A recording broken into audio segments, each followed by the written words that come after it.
It's not just me that has a backlog of games collecting digital dust, is it? You think, that's a good deal, you pop it in the basket and think about the consequences later. Trouble is, I've done this far too many times. I even have games considered amazing by many just sitting there waiting to be played. My anxiety is through the roof, but I have to work my way through my existing backlog first. Without further ado, in no particular order, let's start the list of 10 amazing games I own but haven't played. Number 10, Assassin's Creed Shadows. See, I've always enjoyed the Assassin's Creed games and none more than Black Flag, but when I heard there was going to be an Assassin's Creed in Japan, my ears perked. Growing up on the PS1, I used to love the Tenchu games, and I had a feeling this would give off a very similar vibe. Yeah, I know the jury is mixed on this one, but I've played all the others and I do enjoy the Assassin's Creed formula. Maybe Shadows will sneak onto my TV soon. If not, I need to get round to it. We will be unstoppable. Number 9. Hogwarts Legacy. I have a confession to make. As a kid, I never watched the Harry Potter films. I had no intention to either. But during lockdown in 2020, I had a lot of time on my hand. Time that I should have been spent catching up on my backlog. But instead, I watched the Harry Potter films, and to my surprise, I actually enjoyed them. When I heard about Hogwarts Legacy and its open world environment,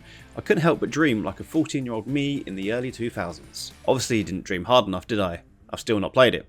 Wingardium Leviosa this off my shelf. Number 8. Outer Wilds. I'm going to be honest here, Outer Wilds is one of those games I don't know much about, but then again, I hear that's part of the charm. People say you're to play it blind, not literally. Don't look things up, just enjoy the experience. Well, I intend to enjoy the experience, but the question is when? This is one of those games that I don't want to rush through or just play for the sake of playing it, and that is probably why it keeps getting pushed back. One day, maybe we'll experience Outer Wilds. Number 7, Indiana Jones and the Great Circle. You can't beat a bit of indie, right? And when it was revealed that the team behind Wolfenstein were making the game, like many, it really intrigues me. Hunting Lost Treasure is on my to-do list, but by the time I get around to it, Indy may well be in his hundreds. Can't just run away from your problems, Indiana. Watch me. Number 6, Ark Raiders, the extraction shooter that has taken the multiplayer scene by storm. I admit I was a bit of a sheep and caved into the social pressure to buy this game. It's now been out for a few months and I feel scared to play it because I just know everyone's going to be really good at the game and I'm going to be so bad at it. Certainly sounds like a skill issue. Get good, Jamie. We will gear up in Speranza at some point, so if you've got any beginner tips, feel free to leave them in the comments for when I finally work up the courage. Number 5, Persona 3 Reload. It may or may not be a big secret, but I absolutely love JRPG and turn-based combat games. I grew up on the likes of Final Fantasy 7, 8, 9 and 10, and they've always been special to me. I also played Persona 5, and that took me nearly 100 hours to complete. I loved every minute of it, but that is the problem. It took me nearly 100 hours to complete. I'm not sure I'm quite ready to commit to that time frame just now, but I always have that itch just to say, screw it, let's play. Maybe it'll be next.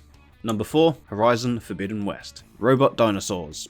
Jurassic Park vs Terminator maybe? Who knows. What I do know is I really enjoyed Horizon Zero Dawn and got lost in the stunning environments and vistas. So much so that I even visited Guerrilla Games studio during my trip to Amsterdam. I got Horizon Forbidden West when I first bought a PS5 a few years ago.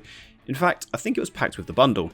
Yep, it's still sitting on the shelf waiting for me to turn my attention to it. Sad times. Number 3, Kingdom Come Deliverance 2. Okay, I just know this is going to be an epic. It's everything the first game is, but much more. Unfortunately, I recently completed the first one, and it was quite the slog.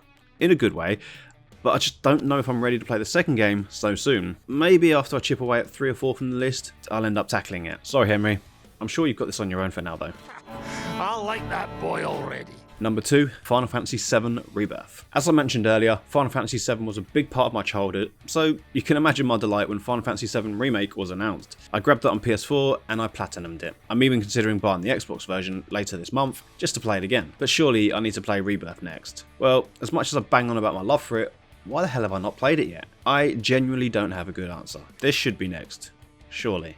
And finally, number 1, Elden Ring. Considered to be one of the greatest games ever made, and if you enjoy Souls-likes, it's a must-buy. Hell, it's a must-buy even if you don't enjoy Souls-likes. I don't know what it is that's keeping me from starting this game though. I loved playing Dark Souls, Bloodborne, Sekiro, and Lords of the Fallen. Maybe I'm just a bit Souls fatigued.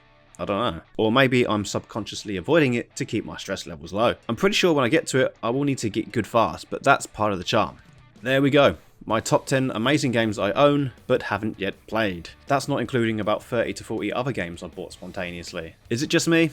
Do you have a huge backlog? Let me know in the comments which games you need to get through, and please, help me pick a game to tackle next. Thanks for watching. Until next time, pause life, play games.